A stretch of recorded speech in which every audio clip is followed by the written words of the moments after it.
নমস্কার বন্ধুরা, আপনাদের সবাইকে স্বাগত জানাই আজকের এই বিশেষ পর্বে। আপনারা কি খেয়াল করেছেন, অনেক সময় একটানা কিছুক্ষণ বসে থাকার পর যখন আমরা উঠি তখন পা আর চলতে চায় না? হাঁটুতে প্রচণ্ড ব্যথা হয়, কোমর আড়ষ্ট হয়ে থাকে আর পায়ের পেছনের পেশিগুলোতে টান ধরে। মনে হয় যেন খুঁড়িয়ে খুঁড়িয়ে হাঁটতে হচ্ছে।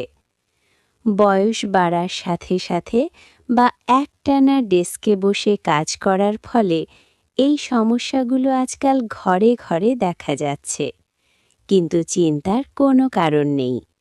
আজ আমি আপনাদের সাথে এমন কিছু সহজ এবং জাদুকরী ব্যায়াম শেয়ার করব, যেগুলো নিয়মিত করলে আপনাদের এই সমস্যা একেবারে গোড়া থেকে দূর হবে।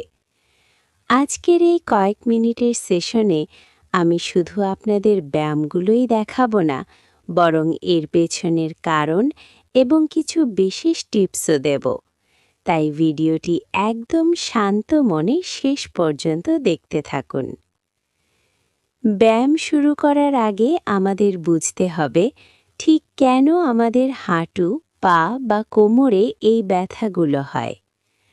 আমাদের হাঁটুর জয়েন্টের মাঝখানে এক ধরনের তরল পদার্থ থাকে, যাকে বিজ্ঞানের ভাষায় বলে সাইনোভিয়াল ফ্লুইড। পাতি বাংলায় আমরা একে হাঁটুর গ্রিস বলতে পারি। বয়স বাড়লে বা সঠিক নড়াচড়া না হলে এই গ্রিস শুকিয়ে যেতে শুরু করে, ফলে দুটো হাড়ের মাঝে ঘর্ষণ হয় এবং কার্টিলেজ ক্ষয় হতে থাকে। একেই অস্টিওআর্থ্রাইটিস বলে। এছাড়া শরীরে ক্যালসিয়ামের অভাব এবং ভেতরের প্রদাহ বা ইনফ্লেমেশনও ব্যথার একটি বড় কারণ।